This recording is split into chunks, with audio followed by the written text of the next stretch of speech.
Okay, got the engine out. It's what, 8:45 right now. I started I don't know, just afternoon, like 12:05 I think is when I came out into the garage and started screwing around with these videos. And that so what, 8.5 hours till it was on the ground. But that includes about an hour and a half break. I took some time off to go try and charge the GoPro camera batteries and download the videos, first couple of videos. Then went to Walmart and bought another battery, a charger, and some other accessories. So it was a solid hour and a half. I grabbed some lunch in there too. So it was a solid hour and a half of a break. So yeah, so say 7 hours from start to finish. Transmission, engine, both out of the car. Garage full of parts. I gotta organize this and clean it up. But let's see if we can get in there and see what it looks like now with everything going. I'm not for sure how to do if there's an auto dimmer in this or whatnot, but anyway, only thing left is the shell. You got the suspension parts and the axles where they mate to the transmission. The hoses, radiator fluid hoses, run toward the front of the car because all three of the radiators are in the front of the car. You get your fuel lines, your power steering lines, clutch, slave cylinders right there. You don't have to do anything. That's actually funny. It's an Audi part. I don't know if you can see that or not. Audi symbol on it. That's just the slave, the clutch. So when you press on the clutch, you're actually moving this actuator. It's a hydraulic actuator. That stays complete closed circuit. You don't have to re-bleed the clutch unless you screw it up. That whole thing that boot will pop out, and then the piston will pop out, and all the fluid will come out. But if you're careful, you don't mess with that. You don't have to do anything with it. So the engine, this guy is just sitting on the ground.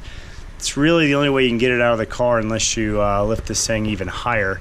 I've got it so the front's a little bit lower, so the rear is a little bit higher. Transmission comes out real easy that way, but the engine has to go down with a jack, and then you take it off the jack, sit it on the ground, rotate it 90 degrees, and it'll slide out between the axles and the one transmission mount that's left in your subframe components there. So it will come out.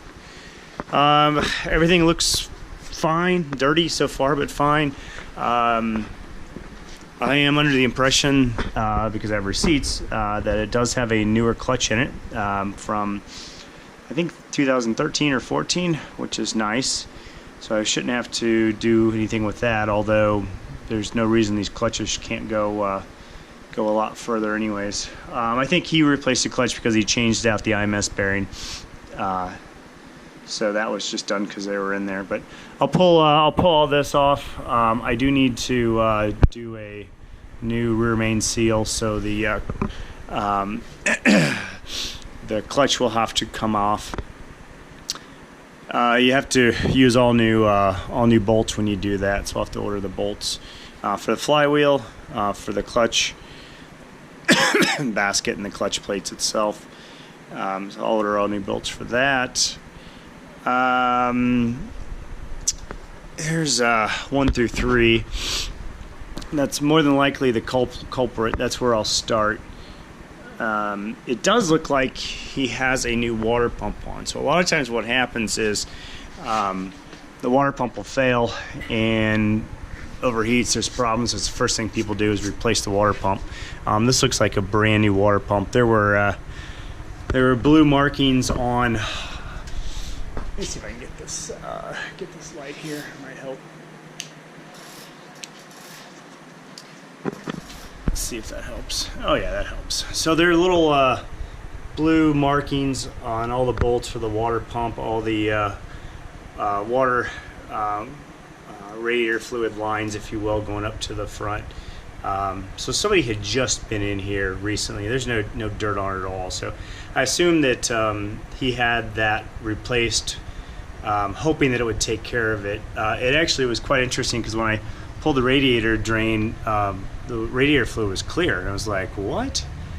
Thought maybe there wasn't even an intermix problem, or at least it wasn't only mixing into the oil, not the radiator fluid. But the more it drained, then the milky stuff, milkshake started coming out of the with the antifreeze. So obviously it had not been driven very far. It had not been mixed up since I guess since they changed the water pump. So I'll pull that out anyways, just to make sure the fins are good. If they're not, I'll replace it. But you know, I guess it's possible that he had that replaced and then it failed, and that's what caused it. But typically what happens is the water pump fails, the engine gets hot, and the lack of cooling on the head, cylinders 1 through 3, gets excessively hot and cracks, and it's like one of 3 common locations. So this will go on the engine stand next. I'll get it up on the engine stand, and then I will get it all started, take it all apart, get the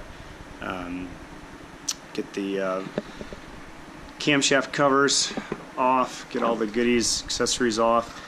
Try to get it cleaned up a little bit too, just because I'm anal about that stuff. But try to get it cleaned up, get it all apart, and then we'll see what we can't do. See if we can't get that head off real quick here and confirm that it's cracked, and then we'll send it off to get it fixed. And then again, it should just be going back together. I did check the transmission this time for leaks, especially around the linkage, just to make sure. That ended up being like a pull the transmission out twice and $600 bill because of that last time. So there do not appear to be any leaks. Transmission. So everything looks pretty good with that. The rest of the components, parts, like I said, everything came out real easy.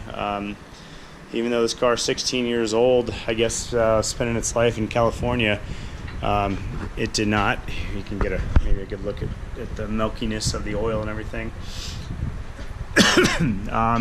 Everything came apart real easy. You know, I mean, there was no issue. So I'm guessing they don't have the salt in the winters and the nasty stuff that cause all the same issues that we deal with. So nothing was rusted in place. Even the exhaust bolts were in really good shape, and they came right off.